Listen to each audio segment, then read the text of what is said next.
Si Atty. Lery Baligod, talagang bilib ako dyan. Ang katapangan niyan talagang yung pagmamahal niya sa bayan at ang kanyang paninindigan at katapangan, hindi mo matatawanan. Hindi yan natatakot dahil handa na humarap at manindigan yung mga sundalo natin. Kahit sa ang korte, kahit sa ang hearing, papatunayan nila yung kanilang sinabi.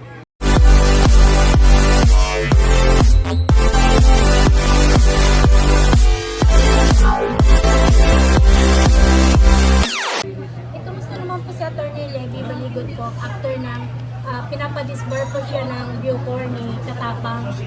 Until now, 100% pa rin po ba yung pagtulong niya dito sa 18 months? Alam mo, si Atty. Lery Baligod, talagang bilib ako dyan. Ang katapangan niyan talagang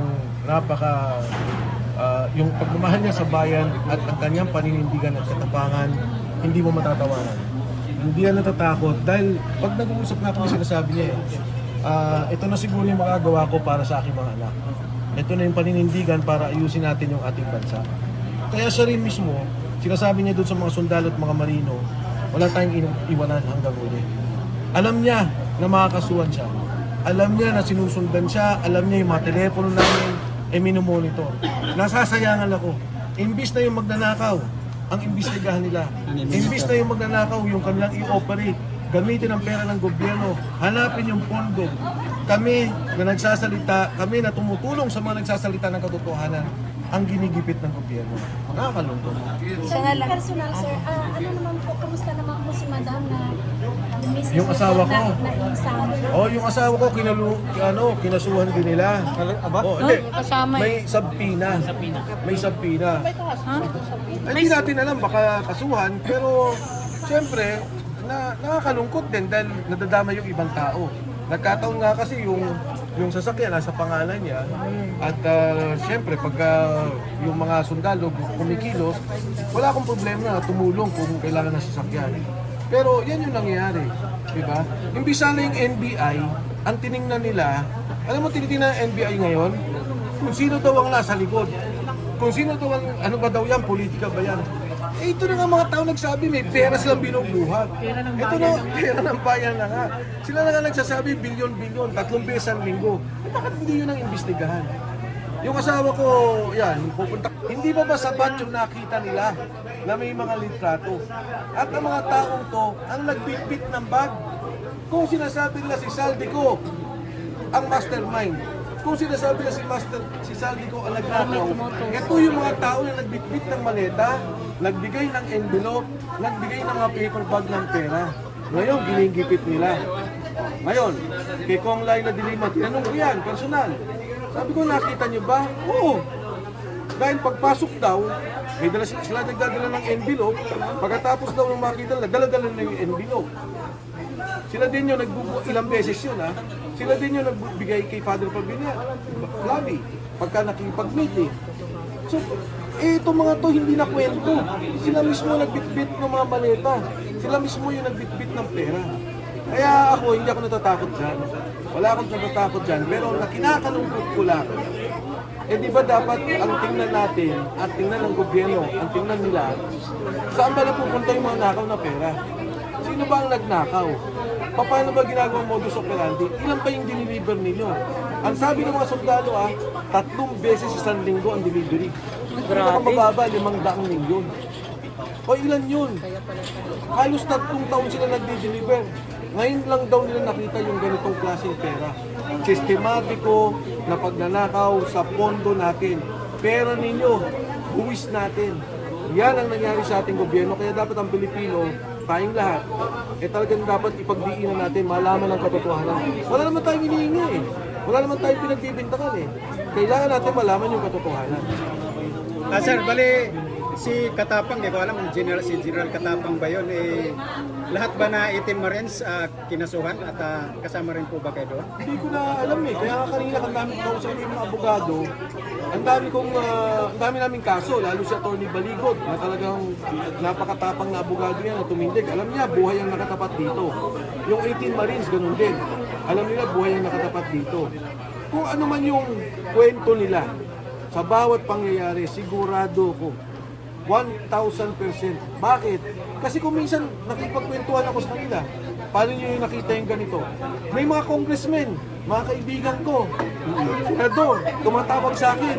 Ano daw yun? Saan ba daw nag-deliver? Ibig sabihin, alam nilang totoo. Pag tinanong ko naman, ikikwento rin ng mga sundalo, dito daw nangyari, ito daw nangyari, sila nagbitbit dito, dinala ng mga tao mo. Ako, pag humarap sila, tingnan pa natin kung ano pa yung mga ebidensya lalabas. Di ba parang yung mga si Saldi ko, pumasok ng bahay, kumuha ng pera, nagnakaw. Tapos sabi niya dun sa, nang ninakaw niyang pera, binigay niya sa mga bataan yan, i-deliver mo yan kay ganito, i-deliver mo yan dito, deliver mo yan dito. Ngayon hindi na totoo lahat yun. Kasi sila na tinuturo. Sila na yung pinagbibintangan at sila yung nakita. Sir, ano masasabi mo dun sa reaction ni Trillanes na kaya daw si Saldico lang daw ang laging sinasabi kasi wala daw dito at siya daw yung mainit? Di ba sila naman nag-umpisa na si Saldico? Ako nga sinasabi ko, magnanakaw si Bongbong Marcos. Ang namumuno sa pagnanakaw ay si Bongbong Marcos. Bakit? Si Saldico, Committee on Appropriations.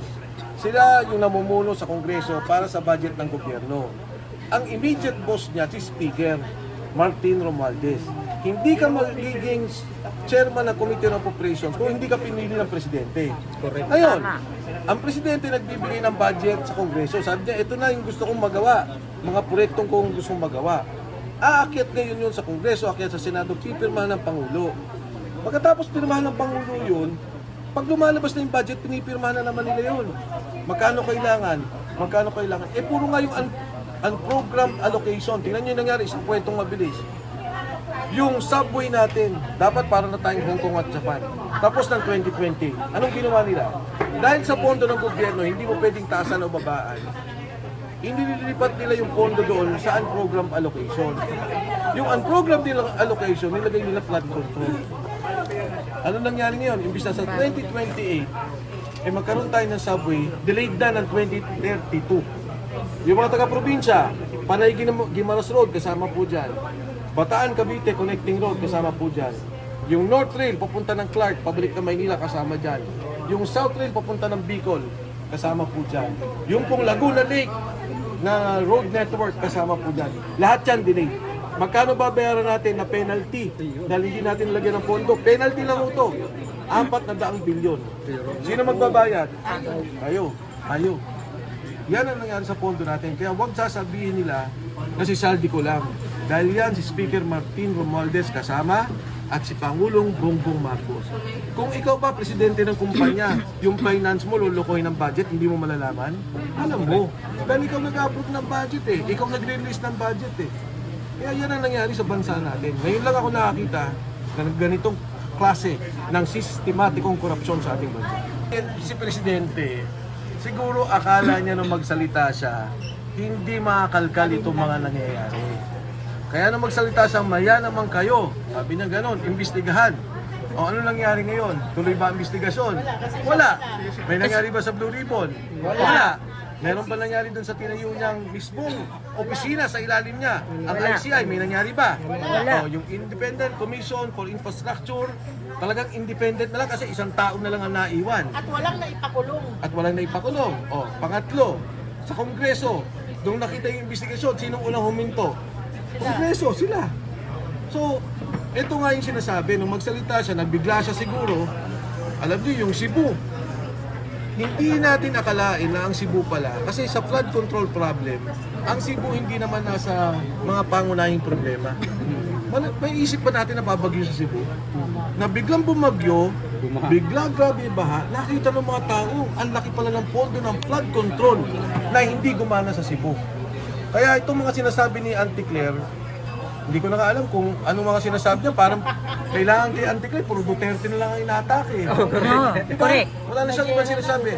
Dapat ang tagapagsalita ng Pangulo, nagsasalita ng maayos, yung governance, yung mga kailangan gawin ng hindi puro politika, chismis, marites, away.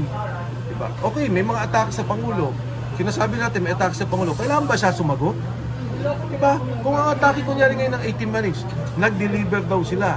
Si Sandro Marcos sa Ilocos. Si Sandro Marcos ang kailangan sumagot dahil siya tumanggap ng pera. Nung sinabi nagdi-deliver sa Nara, Ayan, dapat siguro, ang ICI ang dapat sumagot dyan. Lahat ng to, sinasabi nila, si Presidente sumasagot, si Auntie Claire, talagang tama rin naman siguro dahil ang simula at ang dulo ng korupsyon nagmumula sa opisina ng Pangulo.